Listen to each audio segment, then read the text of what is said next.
Hello everyone, তোমরা সবাই কেমন আছো? আশা করি ভালো আছো। আমি অনেক ভালো আছি। তো আজকে আমি তোমাদেরকে শেয়ার করতে চলেছি টেলি ব্লগ, কারণ আমার অনেক দিনের ইচ্ছা ছিল আজকে টেলি ব্লগ শেয়ার করব।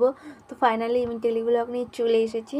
তো এদিকে আমি আমার ছেলেকে বলছি কি তুই নাম, আমি বিছানাটা ছাড়ি, আমার টাইম হয়ে যাচ্ছে। ওর কিছুতেই নামছে না। তো তার আগে আমি বলি কেন আমি আজকে টেলি ব্লগ কেন শেয়ার করছি, কারণ ফেসবুক মামা যা শুরু করেছে তাতে মনে হয় না আমার পক্ষে ফেসবুকে কাজ করা সম্ভব। তাও চেষ্টা করব কাজ করার। দেখো, হাল তো ছাড়ে না কেউ, অবশ্যই চেষ্টা করে যায় যদি ভবিষ্যতে কোনো সাকসেস হতে পারি। তো ওই কারণেই তো আমি ফেসবুক মামা দেখে আমাকে 3 লাখ ভিউজ তুলতে বলছে, তাও আবার 27 দিনে। অত কি সম্ভব হবে আমার? তা আমি জানি না, তবু চেষ্টা করব 3 লাখ ভিউজ তোলার।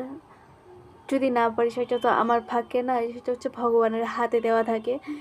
তো যাই হোক, বেশি বকবক করে ফেললাম। এদিকে আমার পরামর্শকে বলে গেছিলাম আমার বিছানাটা একটু করে দিয়ে যেত, ও করে দিয়ে গেছিলো। এইদিকে আমার বিছানা ছড়া সব কমপ্লিট হয়ে গেছে, বাসি বিছানা। এবার বাসি খড়টা ছাড় দেওয়া পালা ছিল, খড়টা ছাড় দিয়ে বাইরে চলে গেছিলাম ওয়েদারটা দেখতে। আর আজকে ওয়েদারটা এত সুন্দর ছিল না, বিশ্বাস করো, এত সুন্দর হাওয়া মেঘলা। আর কদিন ধরেই দেখছি মেঘলা হাওয়া, খুব সুন্দর হাওয়া দেয়, ভালো লাগে বেশ। তো এদিকে জল খেয়ে নিয়েছিলাম 1/2 লিটার। আমি রোজ 1 লিটার জল খেতে পারি না, তাও চেষ্টা করি 1 লিটার খাওয়া, তাও খাই মাঝে মাঝে।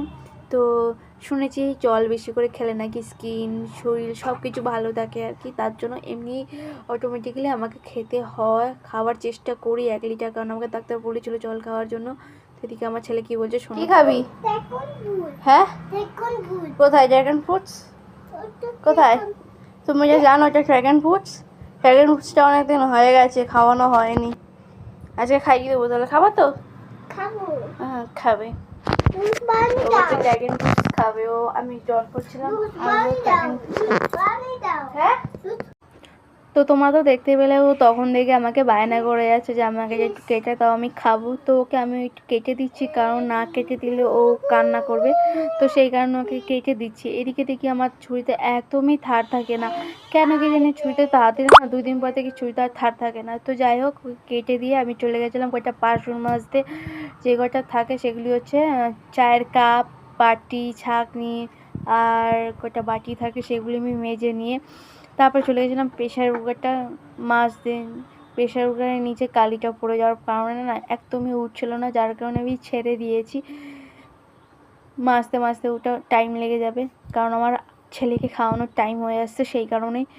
তো এদিকে আমি মাছটা ধুয়ে নিয়েছি ভালো করে, মাছটাও ধুয়ে নিয়ে নুন হলুদ মাখিয়ে তারপরে ভেজে নিয়েছি। তোমাদেরকে সেটা দেখাতে পারলাম না, কিছু মনে করো না, সব কিছুর